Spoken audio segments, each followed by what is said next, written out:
A Paz Salvador, há 55 anos, espalhando esperança e vivendo a inclusão.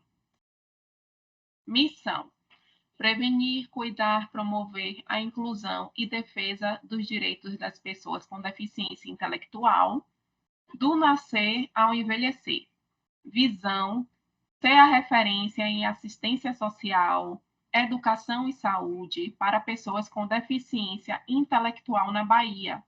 Valores: respeito à diversidade, parcerias com confiança, coerência entre o que diz e o que faz, excelência no que faz, inovar para crescer, senso de equipe, comprometimento. Eu sou Magda Mafra, sou fonoaudióloga, trabalho na APAI, no Centro Especializado de Reabilitação, e venho hoje, através desse portal de comunicação, abordar um tema de grande importância, principalmente para quem trabalha em centro especializado de reabilitação, que é a audiologia no contexto do Centro Especializado de Reabilitação. Então, hoje eu vou abordar alguns tópicos, né, que a gente vai desenvolver, a deficiência e o centro, fazer um link, né, entre esses dois tópicos. Introdução à audiologia, é importante a gente entender um pouco sobre a audiologia quando a gente lida com as pessoas com a deficiência auditiva.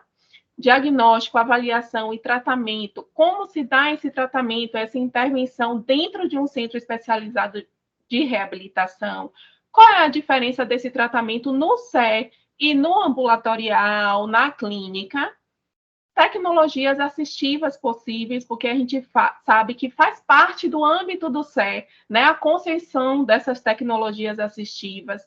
E na pessoa com deficiência auditiva, quais são essas tecnologias? Abordagem interdisciplinar no SE, e vamos concluir o processo fazendo um breve resumo do que vamos falar a partir de agora. Então, a deficiência auditiva e o SE. A deficiência auditiva é uma, né, entre outros tipos de deficiência. Então, pela Organização Mundial de Saúde, qual é a definição de deficiência? Qualquer perda ou anormalidade relacionada à estrutura ou à função psicológica, fisiológica ou anatômica, né? Então, a gente tem vários tipos de deficiência. Temos a deficiência visual, a motora ou física, a mental, intelectual, e existe uma diferença entre a deficiência mental e intelectual, que eu vou abordar daqui a pouquinho, e a auditiva, né? Essa deficiência, ela pode ser congênita, a pessoa pode nascer com a deficiência ou ser adquirida, né, durante a vida desse indivíduo. E no caso da deficiência auditiva, a gente enquadra na mesma categoria. Ela pode vir a nascer com a deficiência e a gente tem que prestar bastante atenção na carga genética dessa pessoa, ou ela pode adquirir, que é o maior número que a gente observa, que é a deficiência auditiva adquirida, é muito comum, principalmente no envelhecimento, que a gente chama de presbiacusia, que é o envelhecimento do sistema auditivo. Então, já é esperado, já é comum, e precisamos estar atentos e capacitados para receber esses indivíduos, né, no Centro Especializado de Reabilitação, que vem como um combo, né? Não é somente a queixa principal dele, que a gente observa, né, na intervenção, mas também existem outras queixas, e a deficiência auditiva é uma delas em grande parte dos pacientes. O SER3, no caso, nós somos SER2, abordamos dois tipos de deficiência, né? O SER da Paz de Salvador, que é a física e a intelectual.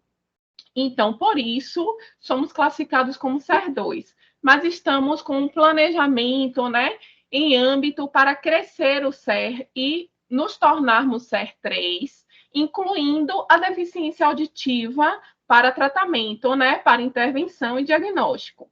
Então, a habilitação para SER3 já está a caminho, e por isso uma justificativa para estar apresentando, né, hoje esse tema.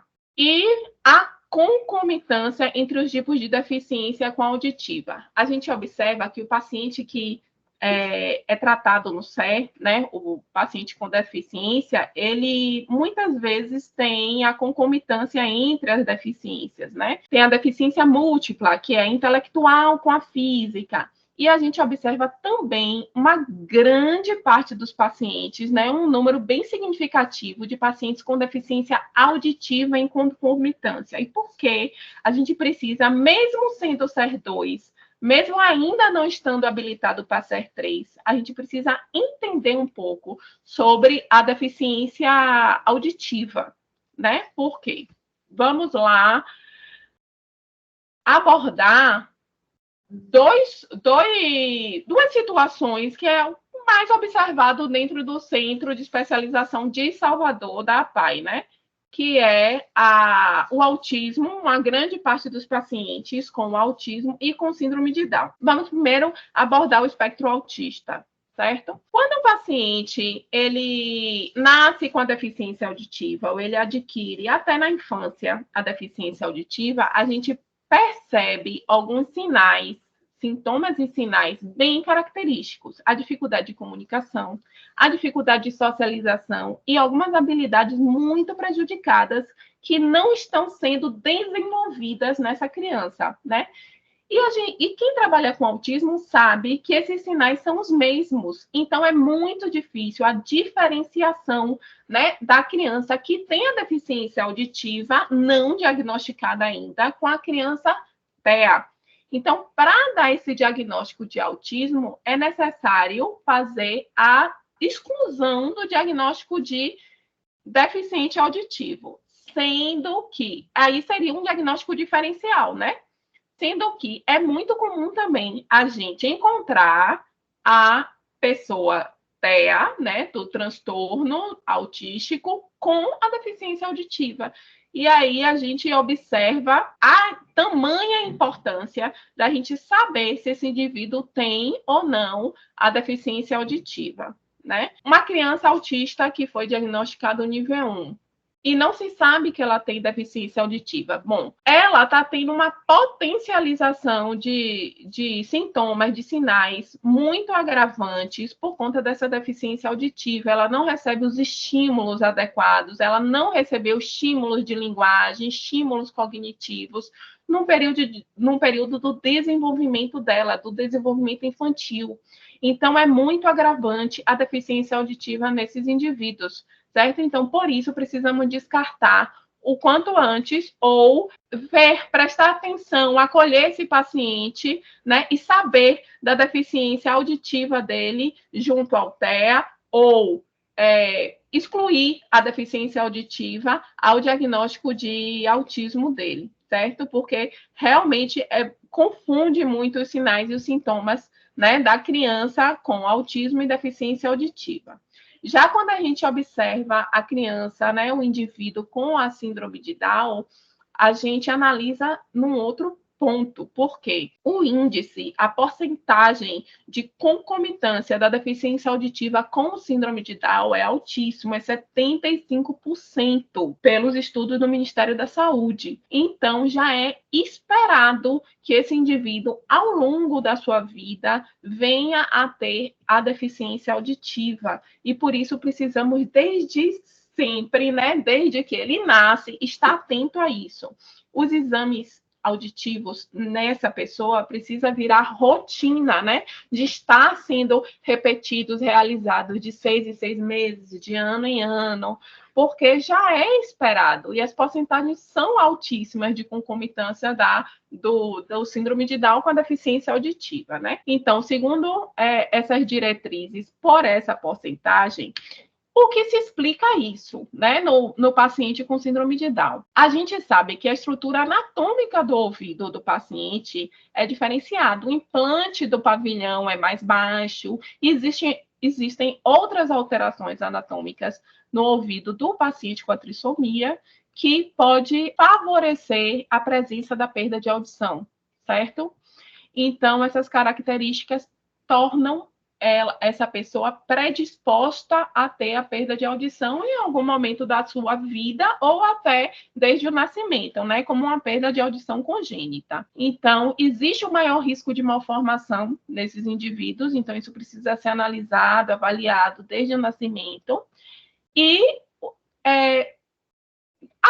em qualquer indivíduo, a perda de audição pode surgir com o envelhecimento. E a gente sabe que a pessoa com síndrome de Down, ele pode ter esse envelhecimento precoce. Então, por volta dos 30 anos de idade, já é esperado o início de uma perda de audição pelo envelhecimento. Então, por isso, temos que estar atentos, né, com esses pacientes, sempre repetindo exames, avaliação e consultas, né, com o otorrino. Quais são as causas da deficiência auditiva, né? A deficiência auditiva tem inúmeras causas, são muitas, eu aqui só listei algumas das que a gente mais encontra, né?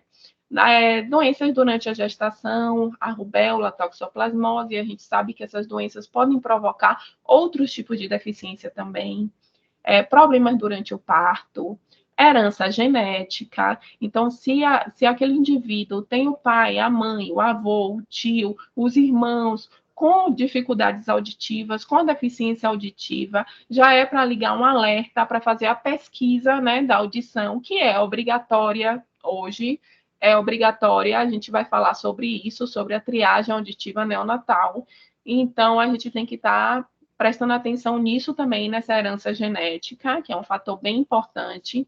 O envelhecimento natural, a gente chama de presbiacusia, aquele paciente que tem a deficiência auditiva pelo envelhecimento, e é muito comum.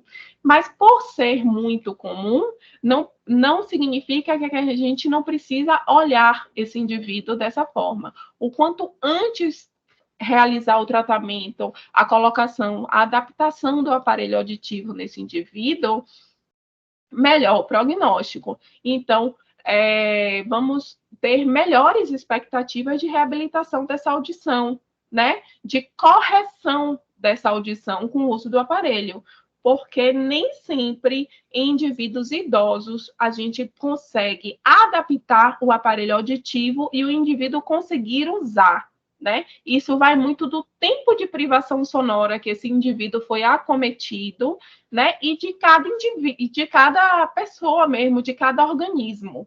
Então, sabendo, né, que já existe a presbiacusia em ser muito comum, é importante que a gente observe isso, esteja atento, e os exames auditivos, eles precisam ser rotineiros para qualquer pessoa, mas especialmente para a pessoa que tem algum tipo de deficiência.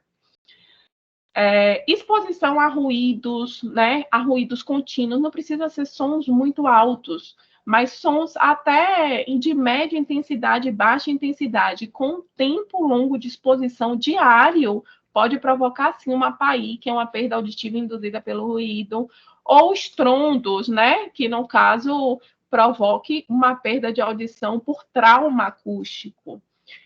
Alcoolismo, tabagismo, pode provocar perda de auditiva, colesterol alto, danos no ouvido, doenças, infecções, efeitos colaterais de medicamentos, né? A gente chama de medicamentos ototóxicos, quando o paciente utiliza esse medicamento por um período extenso, isso pode danificar células dentro do ouvido e vir a ter uma deficiência auditiva irreversível. Então, tem que estar atento também ao uso de medicação, porque a gente sabe que a pessoa com deficiência costuma a utilizar, né, algumas medicações, e a gente precisa conhecer os efeitos colaterais dessas medicações. Entupimento do ouvido, né, por rolha de cerume ou por objeto, corpo estranho, exposição a ruídos, fatores genéticos, lesões na cabeça, traumas crânioencefálicos, malformações congênitas e tumores de cabeça. E essas causas são só algumas das inúmeras que existem. Então, o Centro Especializado de Reabilitação, o que é um CE, né? O CE realiza diagnóstico e tratamento da pessoa com deficiência. É formado por uma equipe multidisciplinar, né? Uma equipe de fisioterapeutas, terapeuta ocupacional, psicólogos, assistente social, fonoaudiólogos, é uma equipe médica. Então, toda essa equipe, né, trabalha de forma integrada para promover a saúde daquele paciente que chega para tratamento e reabilitação e habilitação, certo? Então, dentro do CE, a gente consegue promover a concessão e a adaptação, a manutenção de tecnologias assistivas, que são tecnologias essenciais para o indivíduo com a deficiência, tecnologias que permitem que ele seja incluído em sociedade, que permite que ele possa, aumente as possibilidades dele, né, de ações dentro de uma sociedade e garanta os seus direitos, né, de estar incluído, de estar assistido. Reabilitação, habilitação realizada de forma interdisciplinar sempre. O indivíduo que aparece no CER, né, que frequenta o CER, recebe todo o tratamento do CER, ele vem como um combo. Ele nunca, muito raramente, ele precisa somente da fonoaudiologia ou somente da psicologia, né? Ele precisa de toda uma integração disciplinar, né, para o tratamento. E o deficiente auditivo também é incluído nessa situação. Ele não precisa somente da terapia de deficiência auditiva, ele precisa do apoio da psicologia, ele precisa da equipe médica para intervenção, a família desse indivíduo precisa ser acolhida, né? Então, todo o contexto do CE auxilia, ajuda, potencializa, né, a reabilitação dessas pessoas com deficiência auditiva. Para a gente compreender melhor como podemos intervir nessa pessoa, a gente precisa entender o mínimo sobre a audiologia, né, sobre o sistema auditivo, até porque o centro de reabilitação não é somente para tratamento e intervenção, é um centro de acolhimento. A gente precisa acolher a família e esse paciente. E esse paciente vai chegar muito inseguro, vai chegar com muitas dúvidas, e se essa equipe multidisciplinar souber, né, um pouco sobre audiologia, isso já vai ajudar muito esse paciente nesse âmbito. Então, vamos entender os princípios básicos e eu vou tentar ser bem didática e explicar de uma forma bem simplificada. Bom, a audição, aqui a gente vê uma foto da orelha, certo? Da nossa orelha. E eu vou explicar um pouquinho, basicamente, sobre a anatomia da orelha, né? A gente tem a orelha, 3 orelhas. A gente fala que nossa orelha é dividida em 3 partes, né? A orelha externa, que é essa região do pavilhão auditivo, do meato acústico, que é esse canal, até a membrana timpânica. A membrana timpânica é como um tambor, né? Um tambor. Quando a gente utiliza o otoscópio, que é aquela luzinha que o otorrino usa para olhar dentro do ouvido, a gente se depara com a membrana branca, que é a membrana timpânica. Né? Ela precisa estar íntegra, ela precisa estar completa e luminosa. Se a gente observa uma membrana opaca, uma membrana com furo, isso já pode provocar uma perda de audição, certo? Então, essa seria a orelha externa. A orelha média é atrás dessa membrana, que é formada por 3 ossículos, que são os menores ossos do nosso corpo, que é o estribo, o martelo e a bigorna. E esses ossículos formam uma alavanca entre eles, e o som é transmitido por eles para a orelha interna, tá? Na orelha média, a gente tem uma equalização da pressão através da tuba auditiva.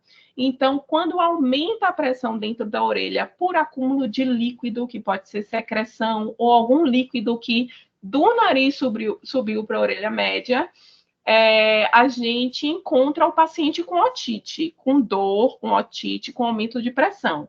E essa otite recorrente pode provocar danos irreversíveis, como uma perfuração timpânica grande ou alguns outros danos de ossículos. Então, a gente tem que saber, né, que a orelha média precisa estar equalizada a pressão, e algumas situações do nosso cotidiano pode provocar riscos para a nossa orelha, como mergulhos, como mudança de pressão atmosférica, tá? Depois da orelha média, a gente encontra a orelha interna, que é essa região aqui, que é de extrema importância para a gente ter o conhecimento, né? A orelha interna é formada pela cóclea, e pelo sistema vestibular, que são esses 3 canais semicirculares aqui. Bom, dentro da cóclea, nós encontramos células, que chamamos de células ciliadas, e elas transmitem o som para o nervo auditivo, certo? Quando essas células morrem por algum motivo, são degeneradas, elas não se regeneram, elas não voltam. Por isso, a gente fala que a perda auditiva na orelha interna, ela é irreversível. Então, o aparelho, é muito importante saber disso, porque o aparelho auditivo, ele não vai reverter a perda de audição sensório-neural, né? Ele vai corrigir a perda de audição. Quando você coloca o aparelho, você corrige sua audição. Se tira o aparelho, você volta a não ouvir. Então, isso é bem importante, porque tem paciente que cria uma expectativa tão grande com o uso do aparelho que chega a acreditar que usar o aparelho auditivo vai tornar aquele indivíduo com audição normal com o tempo. E é importante a equipe estar preparada para orientá-lo em relação a isso. Além disso, quando a gente fala de presbiacusia, que é a perda auditiva pelo envelhecimento, que é bem comum, a gente fala de uma perda envelhecida na cóclea, na orelha interna. E a gente está vendo aqui que a orelha interna tem uma comunicação da cóclea com o sistema vestibular. O sistema vestibular é o sistema responsável pelo equilíbrio do corpo, pelas tonturas, né? Um dos, né, órgãos responsáveis pelo equilíbrio do corpo, e talvez até o mais importante que a gente possa se dizer é o sistema vestibular. Então, quando a gente tem uma presbiacusia, um envelhecimento da orelha interna, a gente tem o envelhecimento desses dois sistemas. Então, é bem comum a gente encontrar o paciente com dificuldade para ouvir e com queixas de tontura, né, no envelhecimento. Então, aquele paciente, né, do setor de adultos, que está com queixas de equilíbrio, sentindo tontura a todo momento, e quando você faz um exame auditivo, você vê que ele está com perda de audição. Isso com certeza explica as tonturas que ele está se referindo, e explica também o zumbido que tanto atrapalha esses indivíduos. Ocorre que a captação, o reconhecimento do som não é tão simples e como a gente pode observar, né? Não é um caminho um pouco longo que o som percorre, mas também a gente precisa falar que não é só reconhecer o som, né? A gente precisa processar o som, e muitas vezes todo esse caminho que o som percorre até o nervo auditivo e até o núcleo auditivo no nosso cérebro, esse caminho está íntegro, mas o indivíduo ainda assim tem dificuldades auditivas, dificuldade de percepção auditiva. Esse indivíduo pode ter habilidades auditivas com déficit, e a gente chama de processamento auditivo central, que precisa ser analisado também. E quando a gente pensa na criança com deficiência, a criança com autismo, e até crianças com TDAH, a gente precisa analisar, né, o processamento auditivo central desse indivíduo, que por mais que o exame auditivo dele esteja normal, audiometria normal, o Bera deu normal, ele ainda pode ter questões auditivas atrapalhando, né, com deficiência, né, no seu desenvolvimento, provocando uma deficiência no seu desenvolvimento cognitivo, né, e precisa entrar em terapia para reabilitação de processamento auditivo central, tá? Então, a audição não é muito simples, né? Ela é bem complexa, e toda a equipe precisa estar preparada, né, para perceber isso e para diagnosticar isso, né? Ter um diagnóstico eficiente para a gente conseguir intervir nesse paciente. Então, quais são as possíveis perdas que o indivíduo pode ter, né? As perdas mais comuns, né, são as perdas condutivas, que é na orelha externa e média, ou as perdas sensório-neural, que é na orelha interna, na cóclea, ou pode ter uma perda mista, que é um acometimento de ambas as estruturas, né? A estrutura condutiva, que é a orelha externa e média, e a estrutura sensório-neural. Então, isso vai dizer muita coisa a gente, né? Se esse indivíduo aparece com uma perda condutiva, a gente precisa pesquisar logo de imediato a causa dessa perda, porque a causa pode ser tratada. Já se esse indivíduo aparece com uma perda sensório-neural, espera-se que essa perda não se regenere e a gente precisa realizar uma intervenção, um tratamento nesse âmbito, né? O uso do aparelho auditivo, a colocação do implante coclear, que é um procedimento cirúrgico. Então, toda a escolha do tratamento será dada pelo médico junto à equipe, certo? Então, os graus da perda. Esse slide é bem importante, porque o paciente que vem com a perda auditiva, a primeira coisa que ele pergunta é: quantos porcentos eu perdi minha audição? E não existe essa classificação por porcentagem, tá? Porque a audição ela é bem complexa, não dá para analisar por porcentagem, né? Digamos, deixa eu tentar explicar. Uma pessoa que tem uma perda bem severa nos agudos, nos sons mais finos, e uma perda muito levinha, quase normal nos sons graves. Não tem como mensurar uma porcentagem disso, tá? Então, como a gente classifica as perdas auditivas? Né? Audição normal são pessoas que escutam em 25 decibéis, né? Abaixo de 25 decibéis, essa pessoa está escutando. Perda auditiva leve. Essas pessoas com perda leve, elas só vão escutar se o som for acima de 25 decibéis. Perda auditiva moderada.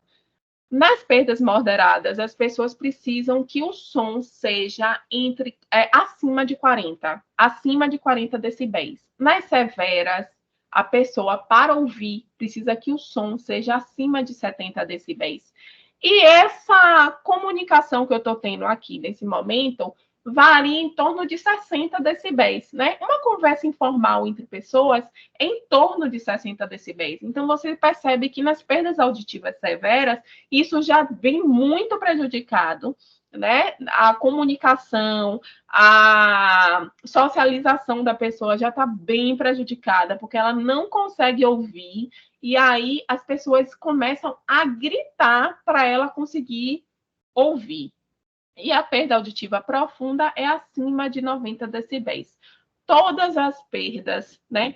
Todos os níveis de perda, eles precisam ser corrigidos com o aparelho auditivo, mesmo as perdas leves, porque a tendência de uma perda auditiva é aumentar, principalmente se essa perda for sensório-neural. E se esse indivíduo, quanto mais tempo de privação sonora ele fica, né, com essa perda de audição, aumentando dentro da orelha, ele vai ter poucos estímulos sonoros auditivos, e quando para a gente conseguir adaptar o aparelho auditivo nessa pessoa, vai ser muito mais difícil, tá? Porque ele já está em privação sonora. O cérebro dele não consegue reconhecer mais o som de um ruído com o som de uma fala grave de um homem, por exemplo. Então, vai ser tudo muito confuso quando colocar o aparelho auditivo. Os sons ambientais, os ruídos externos ambientais vão se confundir com sons específicos da fala, do latido de um cachorro, né? Então, isso vai provocar estresse na pessoa, isso vai provocar dor de cabeça, e é o que a gente encontra bastante no envelhecimento, em que o indivíduo vem envelhecendo, a perda de audição vem aumentando a perda de audição com o envelhecimento, e só deixa para colocar o aparelho auditivo lá quando a perda está moderada para severa.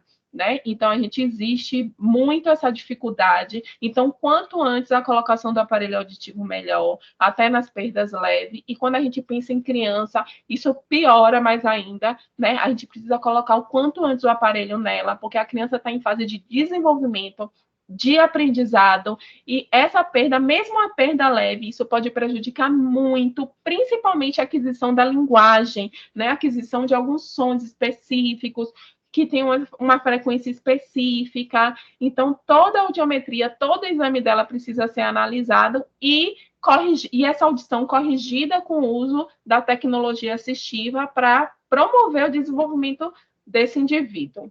Aqui é uma foto, né, para a gente se basear mais ou menos o que cada intensidade sonora, né, pode provocar, são os decibéis de cada intensidade sonora, né? Então, um indivíduo com uma perda leve, ele não consegue mais ouvir isso aqui.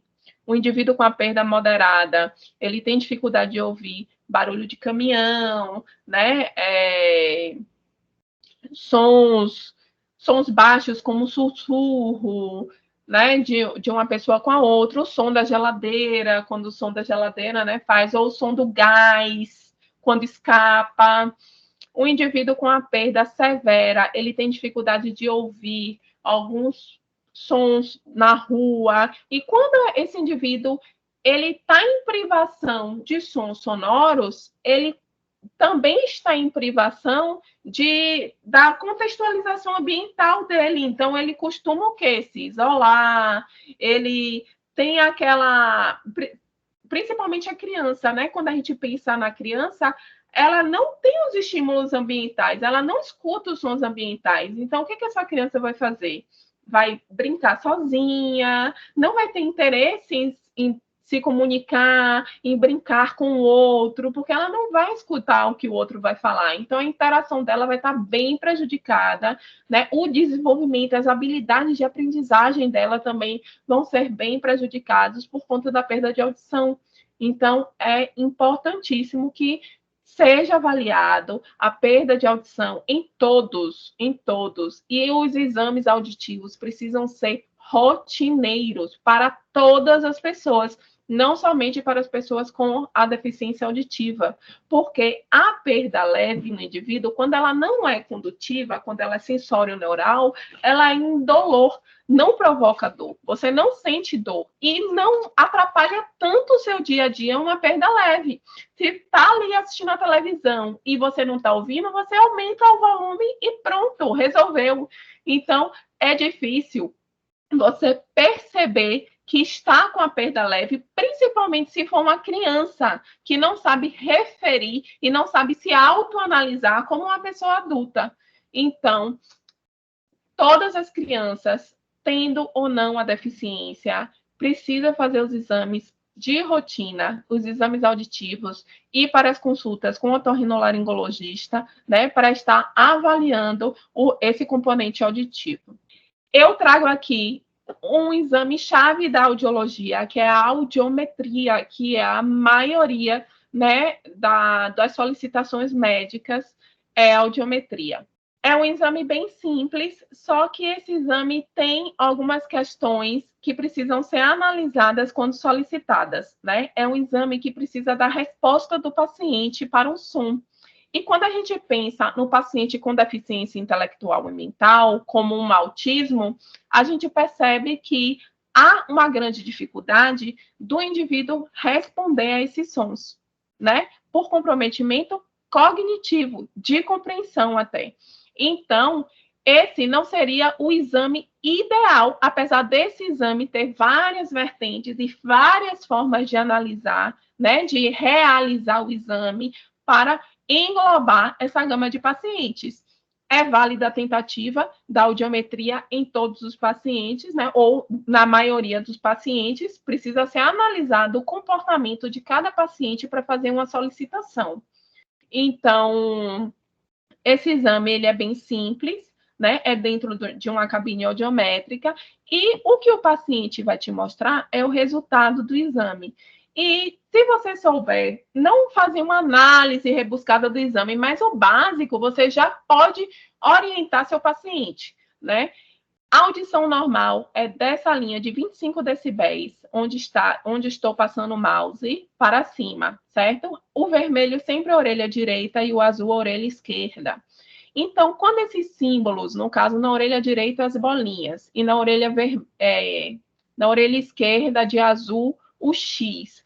Quando esses símbolos estão acima de 25 decibéis dessa linha, significa que o indivíduo tem uma audição normal.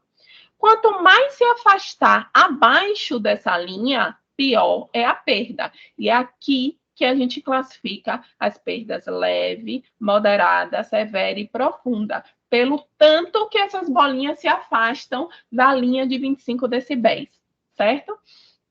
Aqui em cima estão as frequências sonoras. Então, a gente observa que o indivíduo ele pode ter uma perda de audição somente nos graves e os agudos estão preservados, ou tem uma perda de audição somente nos agudos. Então, os graves e as frequências médias estão preservados. Isso significa que esse indivíduo vai escutar a maioria dos sons da fala e vai conseguir manter um diálogo com uma pessoa no nível de 60 decibéis, que é o nível que a gente mais encontra.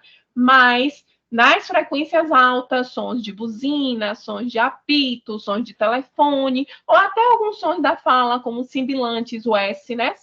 Que é um som agudo, ele vai ter a dificuldade de ouvir. E por isso que o paciente adulto, o paciente idoso, refere muito à seguinte fala: eu ouço, mas não entendo, porque ele está ouvindo o som ali, né, nas frequências graves e médias, mas aqui nas frequências agudas, ele não está ouvindo alguns sons, como o V, o Z, o S, e isso vai prejudicar a inteligibilidade dele, né, de ouvir a mensagem, de entender a mensagem. Ele vai ouvir a fala, mas não vai compreender a mensagem. Essa figura é bem interessante, a gente utiliza muito em âmbito de terapia e na avaliação, né? Isso mostra os sons que a gente mais, no dia a dia, né, que a gente mais convive no âmbito de frequência e de intensidade. Então, se você pega a audiometria e coloca em cima dessa figura, você consegue entender o que o indivíduo pode ou não ouvir com aquele exame auditivo dele. E isso é importantíssimo para o planejamento terapêutico dessa pessoa, certo? Então, seria muito proveitoso, né, ter esse conhecimento que a gente chama de audiograma de banana da fala, para fazer planejamentos terapêuticos nessa pessoa que tem a perda de audição, tá? E a gente tem recursos limitados para trabalhar com ela por conta de uma perda de audição. E se a gente compreende o tanto que ela escuta através de um exame auditivo, né? E os sons que podem ser utilizados nesses estímulos cognitivos, isso vai ajudar muito no planejamento terapêutico e na intervenção desse paciente. Então, vamos entrar em diagnóstico, avaliação e tratamento da pessoa com deficiência auditiva. Né? O pedido do exame ideal.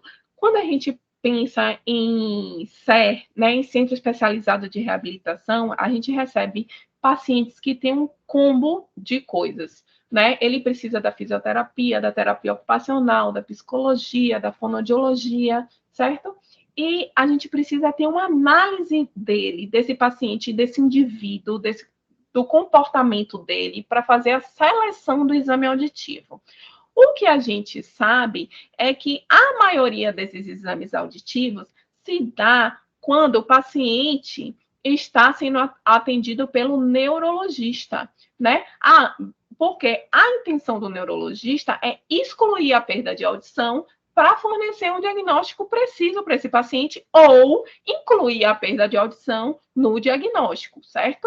Então, a gente precisa ser muito atento para selecionar um exame ideal para aquele paciente.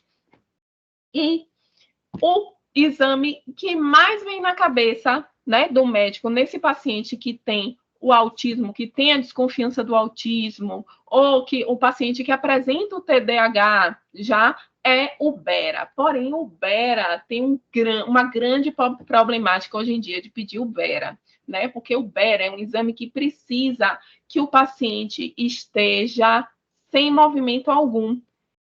E é solicitado que o paciente esteja dormindo. E isso eu estou falando de crianças, tá? No adulto é mais tranquilo de realizar. Mas quando a gente pensa na estimulação precoce, nas crianças de 2, 3, 4 anos, né, que estão naquela fase de receber o diagnóstico de autismo, A gente sabe a grande dificuldade para realizar uma audiometria nessa criança, porque a audiometria é um exame subjetivo. Ele é um exame que precisa que o paciente responda, né? E por mais que tenha audiometria condicionada, audiometria infantil, que são formas de realizar esse exame de uma forma mais lúdica para a criança, ainda assim existe a grande dificuldade de realizar nesses pacientes com deficiência intelectual e mental, tá? Então, a solicitação prioritária é o BERA, né? Que é o PEAT, potencial evocado auditivo, de tronco encefálico.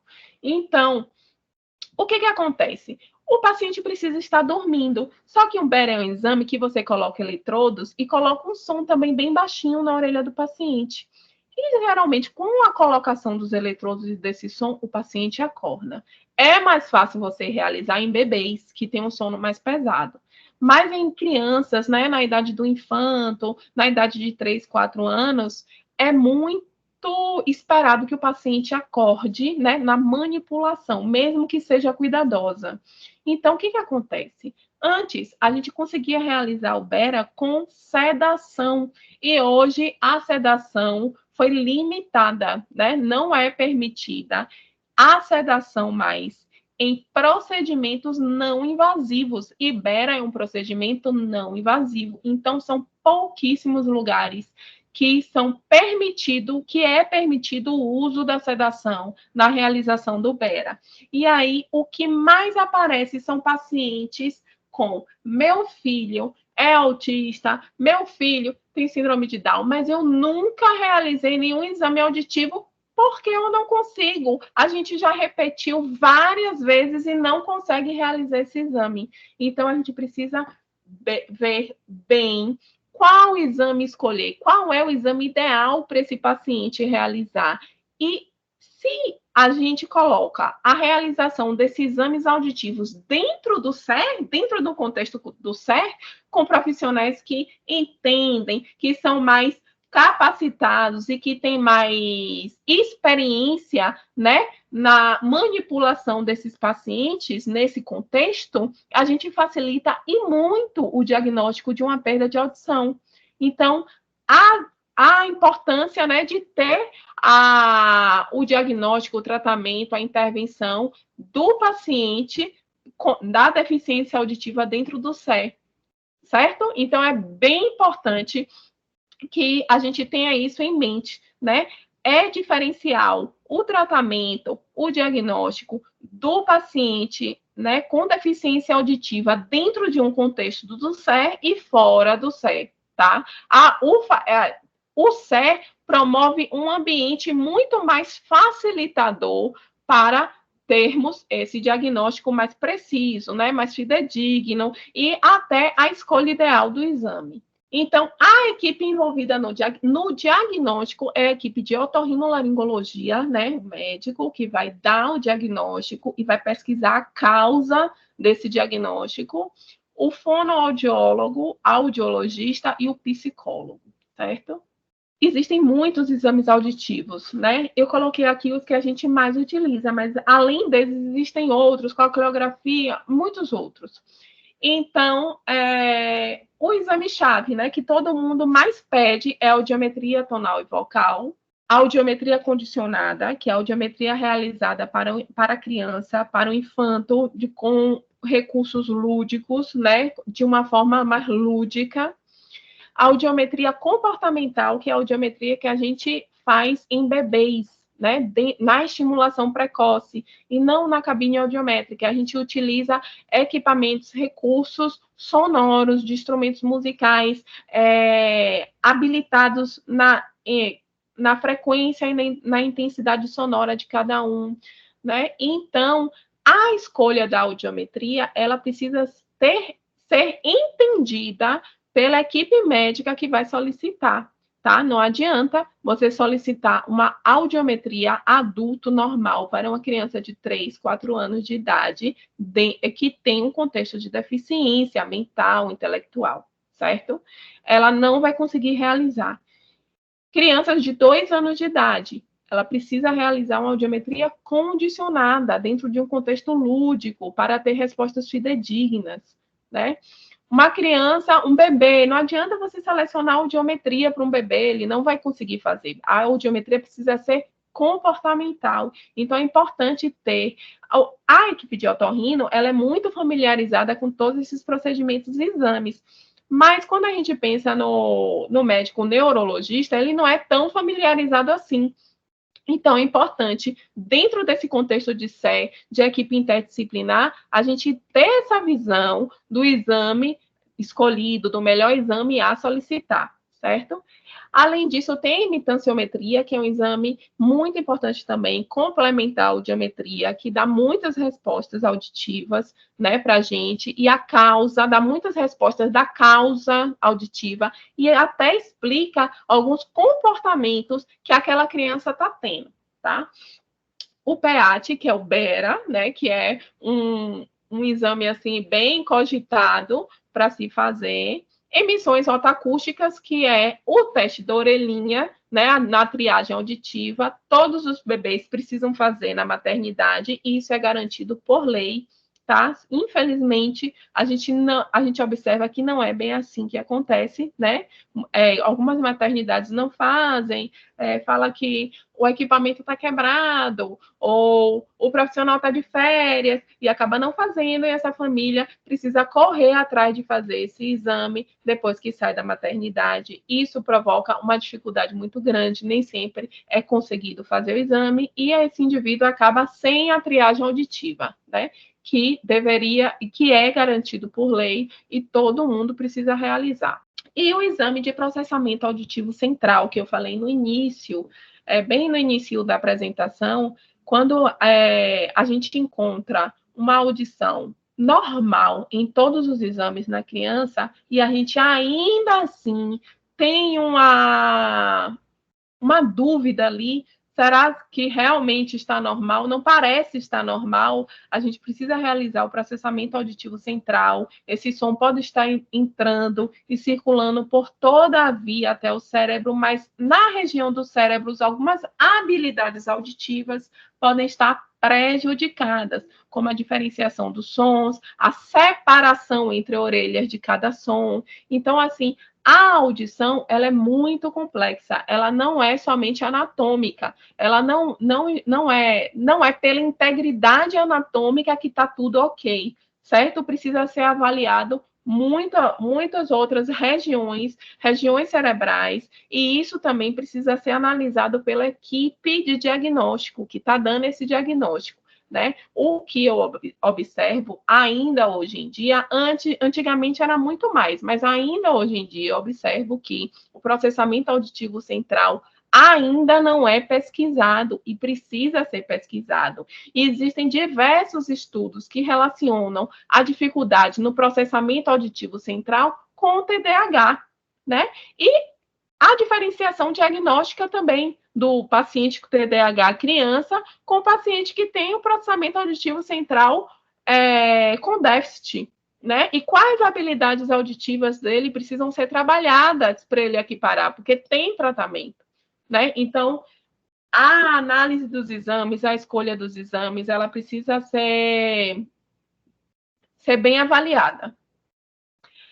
Aqui é um slide para falar sobre triagem auditiva neonatal universal, a TANO, né, que é obrigatória quando o paciente nasce, quando o bebê nasce, ele precisa, até 1 mês de idade, ele precisa realizar o teste da orelhinha para fazer a pesquisa, né, de integridade da cóclea.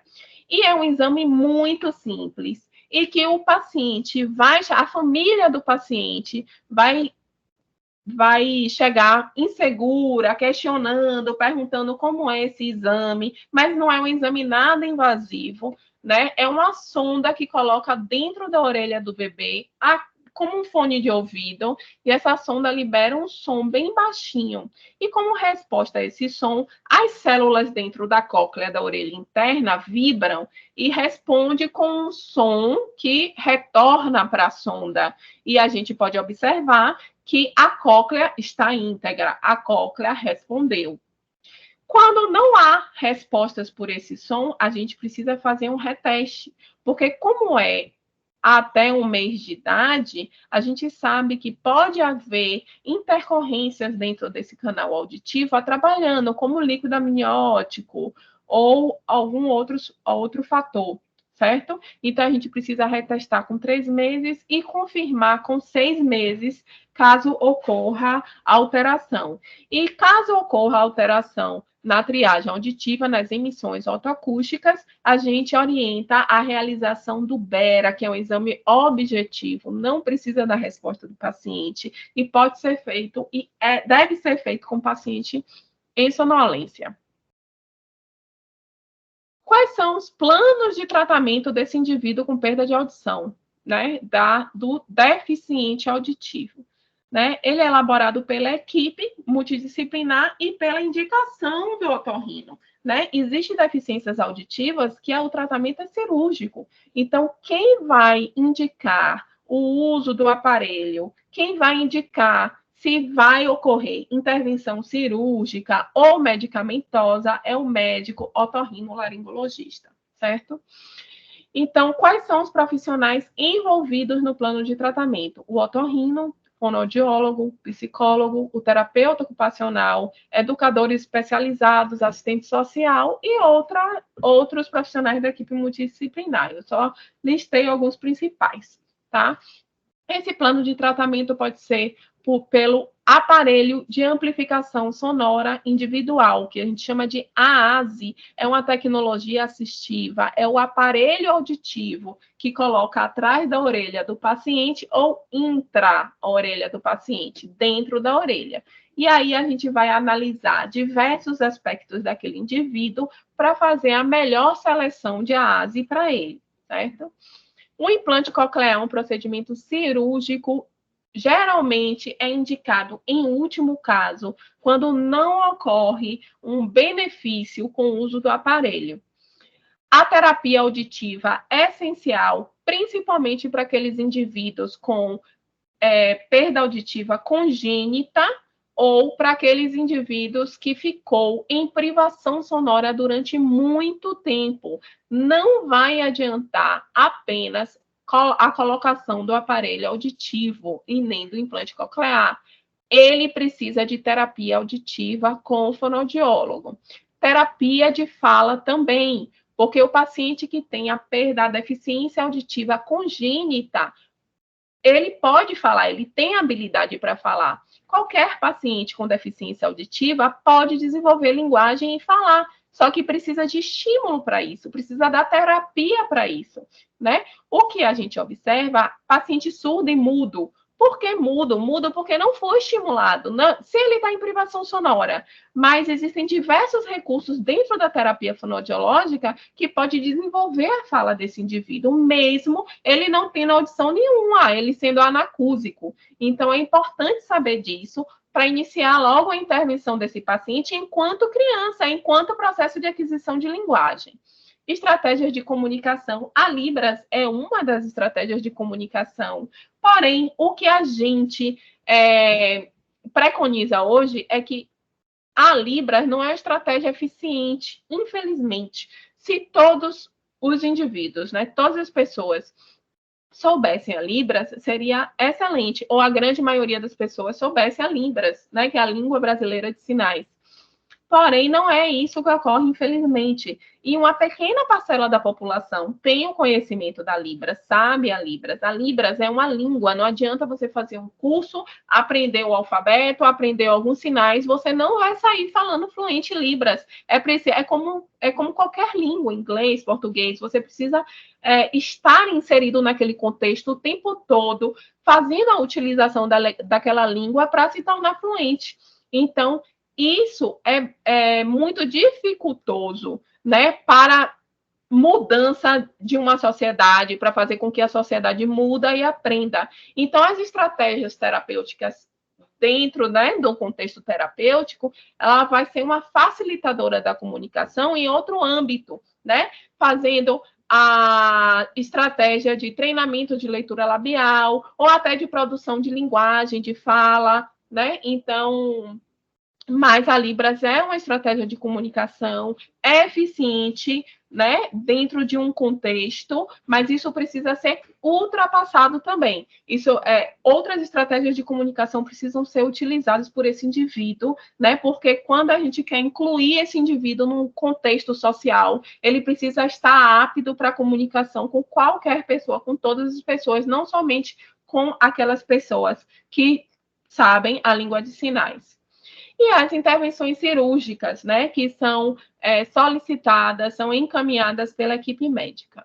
Então, o aparelho auditivo, né, é uma tecnologia assistiva concedida pelo centro especializado de reabilitação que atenda a modalidade de deficiência auditiva, certo? Quem vai solicitar o uso do aparelho é o médico, quem vai fazer a seleção e adaptação desse aparelho auditivo no indivíduo é o fonoaudiólogo, certo? É um recurso mais utilizado atualmente como método de tratamento, né? Pode ser utilizado desde o nascimento de um recém-nascido até uma pessoa mais idosa, né? Existem vários tipos de aparelho auditivo e esse aparelho auditivo, ele é individual, tá? Não adianta eu pegar o aparelho do meu tio que não vai funcionar para mim, porque como a gente já viu no exame auditivo, naquele exame auditivo que eu passei anteriormente, cada pessoa tem uma perda de audição diferenciada uma da outra. Tem algumas pessoas que têm uma perda no grave, tem outras que têm uma perda de audição no agudo. Então, isso vai ser diferente de um para outro.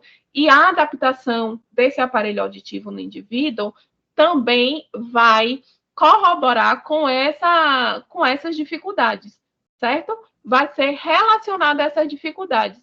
Então, naquele indivíduo, eu vou colocar o aparelho auditivo aumentado nas frequências 6 e 8 kHz, porque ele tem a perda de audição nessas frequências. Já o outro indivíduo tem a perda de audição nas frequências graves. Então, se eu colocar o aparelho de um no outro, ou o aparelho de uma orelha na outra orelha, que as orelhas também podem ter perda de audição diferenciadas, não vai funcionar, só vai piorar a audição. Então, o aparelho auditivo, ele é individual, e ele não pode ser passado de uma pessoa para outra. Então, vamos entrar nas tecnologias assistivas dentro da deficiência auditiva, tá? A ASE, né, que é o aparelho auditivo, é uma delas. O implante coclear, né, é outra tecnologia assistiva colocada por meio de cirurgia. É uma substituição da cóclea, que é aquele órgão da orelha interna que tem as células dentro. O sistema de FM, microfone sem fio. O sistema de FM é bem importante, principalmente para crianças e para jovens adultos que frequentam salas de aulas muito amplas. O que esse sistema faz? Coloca a voz do professor diretamente no aparelho auditivo, como no microfone. Então, ele diminui bastante os ruídos ambientais, né? Os ruídos externos. Loop magnético, sistema de alerta visual, dispositivo de vibração para esse indivíduo com a deficiência auditiva. É bem utilizado, né, nas tecnologias assistivas da deficiência auditiva. E software de transição de voz para texto também, aquele paciente que não tem o aparelho auditivo, ou que usou o aparelho auditivo e não se adaptou, que não conseguiu utilizar o aparelho auditivo, a gente tem outros tipos de tecnologia assistiva que pode ajudá-lo, né, no seu dia a dia, pode inseri-lo no ambiente, no mercado de trabalho, pode inseri-lo em sociedade, né, e garantir os direitos, né, que esse indivíduo tem. Uma abordagem interdisciplinar no tratamento e na intervenção desse paciente, né? O otorrino, ele indica o tratamento cirúrgico, medicamentoso por aparelho auditivo. O fonoaudiólogo, audiologista, vai selecionar, vai adaptar o aparelho e vai monitorar esse aparelho, porque essa audição, ela vai mudar. Então, o paciente, dentro de um CE, o paciente deficiente auditivo, dentro de um CE, ele precisa estar monitorado, ele precisa estar realizando exames específicos de tempos em tempos, a gente chama de ganho funcional, o exame, para ver o ganho do aparelho nessa orelha, né? Então, não é uma paciente que vai chegar, vai fazer a terapia, vai resolver o problema dele e vai colocar o aparelho e vai embora para sempre. Não é. Ele vai voltar de tempos em tempos. Ele vai ser monitorado. Ele vai mudar de aparelho. Então, é um paciente que está inserido no CE e vai durar no CE aí durante um longo período de tempo, tá? O fonoaudiólogo, ele trabalha aspectos da comunicação humana, né? Então, no desenvolvimento de habilidade de fala e de linguagem. E quando a gente pensa em criança, especialmente quando a gente pensa em criança, isso é bem importante. A criança com perda de audição, ela precisa estar sendo estimulada com o aparelho ou não, ela precisa estar sendo estimulada na área da linguagem. E esse estímulo precisa ser específico. A gente precisa ter consciência exata do grau de audição dela, do comprometimento auditivo dela e das causas desse comprometimento para conseguir estimular a linguagem e intervir, né, nessa criança. Psicologia oferece um suporte emocional para o indivíduo lidar com sua deficiência e não somente para o indivíduo, mas para a família, para o contexto social todo desse paciente, né? Porque a gente sabe que no CE a gente só não intervém, a gente só não faz o tratamento, a gente faz muito acolhimento também. Educadores especializados, porque ele precisa dimensionar todo esse planejamento, ele precisa levar esse planejamento para a vida escolar dele, porque lá também vão ser realizados os estímulos, as atividades vão ser adaptadas, precisam ser adaptadas para que ele alcance o objetivo, né, na escola e em todo o contexto social dele. Assistente social pode ajudar a conectar um indivíduo com deficiência auditiva aos recursos, aos serviços, aos direitos que esse indivíduo tem. Então, concluindo o processo, a gente percebe aqui nessa imagem as consequências de uma perda de audição, né? Então, quanto maior tempo leva para corrigir a perda de audição, maior tempo ocorre para conseguir a adaptação desse indivíduo, né? Para conseguir um bom prognóstico, um planejamento, um tratamento para esse indivíduo, tá? O que essa perda de audição provoca? Aumenta a irritabilidade, né? E isso é bem importante quando a gente pensa em crianças atípicas, né? O aumento da irritabilidade por conta de uma perda de audição. Aumento do isolamento social, a diminuição da percepção do ambiente. Então, assim, a gente percebe aqui o que eu falei no início da apresentação. Os sinais de uma perda auditiva são muito parecidos com os sinais do transtorno do espectro autista, tá? Então, a gente precisa ter esse diagnóstico diferencial. Essa criança com TEA, ela tem a perda também, ela não tem, ou ela tem a perda e não é TEA. A gente precisa ter esse diagnóstico diferencial, é bem importante. E a diminuição, diminui a cognição, porque essa criança fica isenta de estímulos ambientais, estímulos cognitivos, estímulos de linguagem. Então, realmente vai diminuir a cognição. Então, a deficiência auditiva no CE, fazendo uma síntese, um resumo, o que é realizado dentro de um serviço de reabilitação, especializado de reabilitação, né? A prescrição de dispositivos, a protetização do aparelho auditivo na orelha. Então, esse indivíduo, ele vai sair com o uso do aparelho auditivo, né? Caso seja solicitado pelo médico. O treinamento auditivo e a terapia para fala. Os centros de reabilitação oferecem oportunidades para o paciente envolver em atividades sociais, e aí assistente social vai entrar bem forte aí nesse aspecto, né? Orientando a família, guiando a família, ações comunitárias, promovendo a inclusão e a participação ativa na sociedade. O paciente recebe um acompanhamento regular para monitorar seu processo e fazer ajustes no plano de reabilitação. O paciente e a família recebem informações e apoio sobre a deficiência auditiva e, para isso, para ter esse acolhimento, para o paciente receber toda essa informação, todo esse apoio, é preciso que a equipe inteira do CE esteja apta para isso, esteja orientada, esteja estudada e experiente para poder acolher e promover toda essa orientação. Estratégias de enfrentamentos e autocuidado que o paciente vai precisar ter consigo, principalmente quando a gente fala de adultos e idosos. E o apoio psicossocial, que é bem importante.